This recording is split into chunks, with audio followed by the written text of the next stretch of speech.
Di sebelah saya ada saudara Aryo Widuro sebagai pemakalah, dan di sebelah pemakalah ada saudari Marianti sebagai pembanding. Pada simposium pagi ini akan membahas materi mengenai landasan bimbingan dan konseling. Kepada pemakalah, waktu dan tempat kami persilakan. Terima kasih waktunya dari moderator. Assalamualaikum warahmatullahi wabarakatuh. Perkenalkan, saya Aryo Widuro, dengan saya menjadi pemakalah dalam materi landasan bimbingan dan konseling. Jadi bisa kita simak bersama-sama apa yang bisa saya jelaskan kepada kalian semua.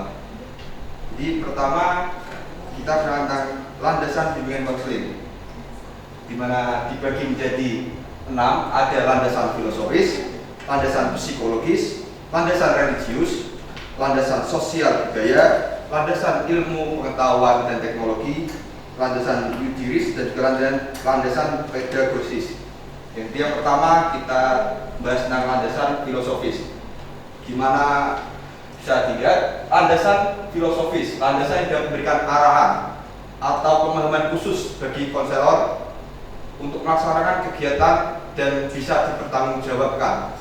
Jadi di mana ini mungkin bisa biasa dipakai di sekolah, di mana para biasanya guru BK mempunyai hal-hal yang dikatakan itu bisa dipertanggungjawabkan di depan murid-muridnya. Jadi menggunakan landasan filosofis. Terus yang kedua, ada landasan religius, di mana kita semua tahu bahwa manusia tidak jauh dari yang namanya agama, tidak jauh dari yang namanya Tuhan. Jadi landasan religius ini lebih mengarahkan manusia agar tidak jauh dari yang namanya ibadah dan percaya bahwa Tuhan itu ada dan kehidupan akhirat itu nyata. Terus yang ketiga, ada landasan psikologis, di mana landasan ini memberikan pemahaman bagi konselor tentang perilaku individu atau perseorangan untuk kepentingan bimbingan konseling. Berapa kajian psikologi yang perlu dikuasai oleh konselor adalah tentang pertama ada step pertama ada motif dan motivasi, kedua ada pembawaan dan lingkungan, ketiga ada perkembangan individu, 4 belajar, dan step terakhir yaitu kepribadian. Yang keempat, landasan sosial budaya, di mana landasan ini mungkin bisa dibilang mempengaruhi seseorang karena lingkungan sekitar atau budaya yang ada di sekitarnya. Jadi individu pada dasarnya merupakan produk yang merupakan lingkungan sosial budaya di mana ia hidup. Jadi cerminan dari di mana ia tinggal. Jadi misalkan ia tinggal di tempat bisa dibilang yang religius, jadi mungkin kehidupannya bisa religius atau mungkin sebaliknya juga. Selanjutnya ada landasan yudiris, di mana landasan ini terpengaruh oleh undang-undang atau peraturan yang dibuat oleh pemerintah, seperti PP nomor 19 tahun 2005 pasal 5 sampai dengan 18, standar nasional pendidikan tentang standar isi unit satuan pendidikan dasar dan menengah. Lalu ada keputusan Dirjen PMPTK 2007 tentang rambu-rambu penyelenggaraan BK dalam jalur pendidikan. Lalu terakhir ada Permendikbud nomor 27 tahun 2008 pasal 1 ayat 1 tentang standar kualifikasi akademik. Selanjutnya ada landasan ilmu pengetahuan dan teknologi atau IPTEK, dan sejalan tentang perkembangan teknologi di mana semakin tahun semakin maju. Terus menurut Gausel Prayitno 2003, bidang yang telah banyak memanfaatkan jasa komputer ialah bidang karir dan bimbingan konseling pendidikan. Lalu ada lagi dari Muhammad Surya 2006 mengemukakan bahwa sejalan dengan perkembangan teknologi komputer, interaksi antara konselor dan individu yang dilayaninya tidak hanya dilakukan melalui hubungan tatap muka, tapi juga hubungan melalui dunia maya. Jadi untuk mempermudah di mana sempat adanya COVID-19, jadi tidak mungkin seorang individu menemui seorang konselor itu secara tatap muka karena mungkin peraturan dilarang keluar rumah atau mungkin ada juga dilarang berkerumun di suatu tempat, jadi lebih menggunakan Zoom atau Google Meet. Terus yang terakhir ada landasan pedagosis, di mana menurut Budi Santoso tahun 1992 dalam Prayitno dan Erman Amti 2004 108, pendidikan itu merupakan salah satu lembaga sosial yang universal dan berfungsi sebagai sarana reproduksi sosial. Landasan pedagosis dalam layanan bimbingan dan konseling ditinjau dari 3 segi. Bisa kita lihat, tambah ada landasan pendidikan sebagai upaya pengembangan individu. Bimbingan merupakan bentuk upaya pendidikan. Jadi individu dikembangkan, bukan hanya diarahkan untuk seperti ini, seperti kamu dikembangkan, kamu lebih cocok seperti ini. Jadi bisa berkembang, tidak hanya menjadi stuck dirinya sendiri. Terus pendidikan sebagai inti proses bimbingan dan konseling. Jadi pendidikan bisa juga membantu seseorang dalam mencari ketenangan dan jauh dari stres. Lalu ketiga, pendidikan lebih lanjut sebagai inti tujuan layanan bimbingan dan konseling. Jadi mungkin kalau kita lihat tahun-tahun sekarang seperti bimbingan konseling itu seperti hal yang kita butuhkan di sekolah, perlu dan juga membantu para murid-muridnya dalam melakukan kegiatan belajar dan mengajar. Mungkin itu dari saya. Sekian, terima kasih. Assalamualaikum warahmatullahi wabarakatuh. Waalaikumsalam warahmatullahi wabarakatuh. Terima kasih, materi telah disampaikan oleh pemakalah dan selanjutnya akan dilanjutkan oleh pembanding Saudari Marianti. Waktu dan tempat kami persilakan.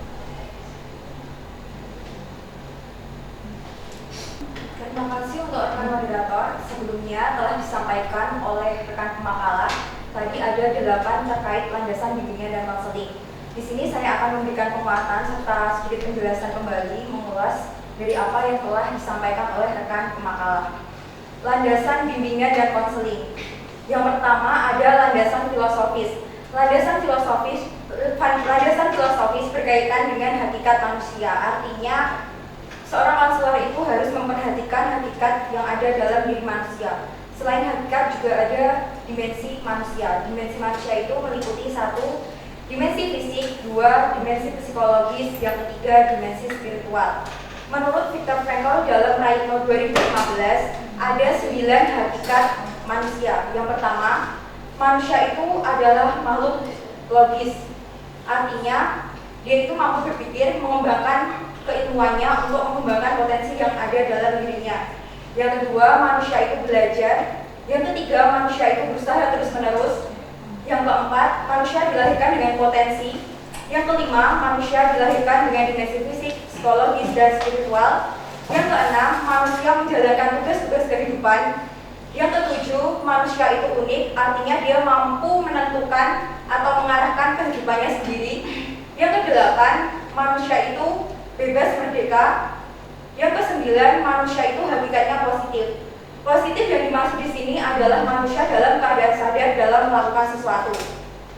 Oleh karena itu, dalam landasan filosofis ini, seorang konselor harus memperhatikan 9 hakikat dari manusia agar tidak terjadi penyimpangan. Selanjutnya ada landasan yuridis. Landasan ini berkaitan dengan payung hukum penyelenggaraan landasan bimbingan dan konseling yang ada di Indonesia. Di sini ada undang-undang, peraturan pemerintah, surat keputusan Menpan, surat keputusan Mendikbud, surat keputusan Mendiknas, surat Dirjen Dikti. Salah satunya itu ada Undang-Undang RI Nomor 20 Tahun 2003 tentang Sistem Pendidikan Nasional, pasal 1 ayat 6 yang berbunyi bahwa pendidik adalah seorang guru, dosen, konselor, instruktur, atau sebutan lain yang sesuai dengan keilmuannya. Jadi di sini jelas ya bahwa seorang konselor itu bukan sembarangan orang, melainkan orang yang ahli dalam suatu bidang ilmu. Adanya landasan yuridis ini supaya bahwa klien dan konselor aman di dalam melakukan praktik bimbingan dan konseling. Selanjutnya ada landasan religi berkenaan dengan nilai-nilai agama. Bahwa konselor itu bukan sembarangan orang, melainkan 1, orang yang beragama, 2, mampu mentransfer kaidah agama kepada klien, yang ketiga harus menghormati agama klien. Jadi di sini bahwa seorang konselor itu tidak boleh mendoktrin klien sesuai dengan agama yang diyakininya, melainkan mentransfer kaidah agama sesuai dengan nilai-nilai agama secara universal. Selanjutnya, di dalam landasan religi ini ditekankan bahwa 1, manusia sebagai makhluk Tuhan Yang kedua, sikap dan perkembangan manusia berjalan ke arah sesuai dengan kaidah agama. Yang ketiga, meneguhkan kehidupan agama untuk membantu pemecahan masalah. Jadi, seorang konselor itu harus menyadari bahwa seorang klien itu memang makhluk Tuhan yang wajar saja berbuat kesalahan. Dan tugas konselor adalah mengarahkan dari perilaku menyimpang seorang klien agar sesuai dengan kaidah agama yang diyakininya dan menggunakan nilai-nilai agama secara universal untuk membantu pemecahan masalah. Selanjutnya, landasan psikologis. Psikologis menurut Thohirin 2013.96 berarti tingkah laku individu. Jadi di sini sasaran layanan bimbingan dan konseling itu adalah perilaku klien. Jika dirasa perilaku itu menyimpang, tidak sesuai dengan kepribadian yang seharusnya, maka tugas konselor lah yang memberikan bantuan pemecahan masalah terkait dengan tingkah laku klien. Jadi di dalam landasan psikologis ini harus ada beberapa ilmu yang dikuasai konselor terkait dengan kajian psikologi. Yang pertama, ada motif dan motivasi. Motif ini berkaitan dengan dorongan seseorang melakukan sesuatu. Motif ada dua, motif primer dan motif sekunder. Motif primer ini segala sesuatu yang ada dalam diri manusia sejak manusia itu lahir. Sedangkan motif sekunder itu ada karena manusia mau berusaha dan belajar.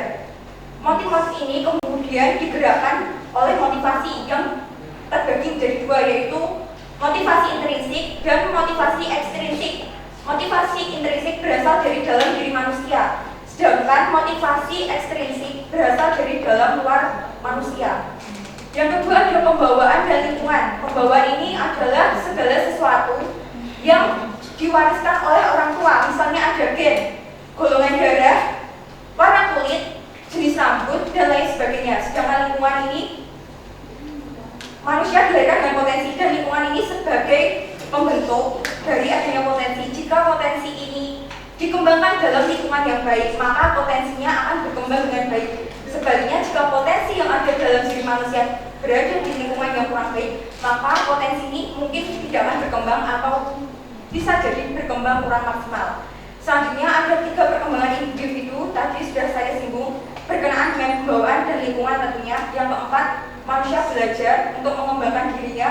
Yang kelima, kepribadian. Ini dipengaruhi dari pembawaan, lingkungan, perkembangan individu, dan belajar. Yang kelima, landasan pedagogis, artinya bahwa layanan bimbingan dan konseling itu ada proses pendidikan di dalamnya, ada proses pembelajaran, bahwa konselor itu tugasnya mendidik klien agar menjadi pribadi yang lebih baik. Selanjutnya, klien ini mendapatkan beberapa ilmu dari konselor untuk diterapkan dalam kehidupannya. Sehingga dalam landasan pedagogis ini menekankan 3 hal, bahwa pendidikan sebagai upaya pengembangan individu, jelas. 2, pendidikan sebagai inti proses bimbingan konseling. Yang ketiga, pendidikan lebih lanjut sebagai inti tujuan bimbingan dan konseling.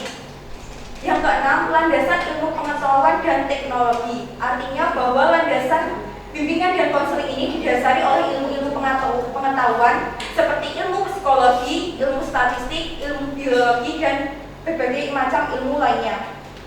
Sedangkan teknologi ini digunakan dalam rangka sarana dan prasarana penyelenggaraan layanan bimbingan dan konseling. Menurut MC Dhani dalam Prayitno 2015, konselor adalah seorang ilmuwan. Jelas bahwa konselor adalah orang yang ahli dalam suatu bidang ilmu. Yang kedelapan adalah landasan sosial budaya, yaitu landasan yang digunakan oleh konselor untuk mengetahui sosial budaya seorang klien. Dan perlu diketahui bahwa sosial budaya seorang klien itu berbeda. Misalnya seorang individu A berasal dari sosial budaya Batak, sedangkan individu B berasal dari sosial budaya Sunda. Dua individu ini memiliki kepribadian yang berbeda.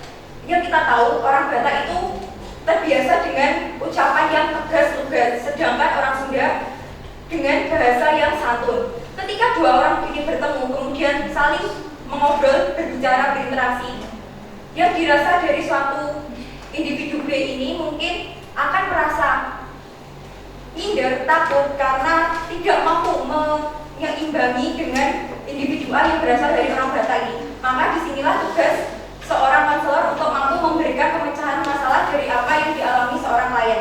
Sekian sedikit penjelasan dari saya kembalikan kepada moderator. bisa tepuk tangan dulu. Sangat menarik tadi yang disampaikan oleh pemakalah dan pembanding mengenai landasan bimbingan dan konseling. Selanjutnya ada sesi tanya jawab. Kami membuka 3 pertanyaan saja. Silahkan yang mau bertanya. Baik, saya akan bertanya kepada pembanding, mengapa seorang guru perlu memahami landasan filosofis pedagogis? Terima kasih. Oke, pertanyaan dari saudari Diajeng sangat bagus sekali. Silahkan dari tim pemakalah atau pembanding yang ingin menjawab. Baik, saya ingin menjawab pertanyaan dari Diajeng. Mengapa seorang guru perlu memahami landasan filosofis pedagogis? Guru itu mempelajari dan memahami karakter siswa untuk mampu menentukan, mengetahui metode apa serta pembelajaran seperti apa yang cocok untuk diterapkan kepada seorang murid agar tujuan pembelajaran itu dapat dicapai. Bagaimana saudari penanya? Apakah bisa dapat dipahami? Oke, terima kasih. Kita lanjut ke penanya yang kedua. Silakan. Jadi di sini saya akan bertanya kepada pemakalah atau pembanding, apa pengaruh landasan filosofis dalam bimbingan dan konseling? Terima kasih. Oke, silakan dari tim pembanding atau pemakalah yang ingin menjawab.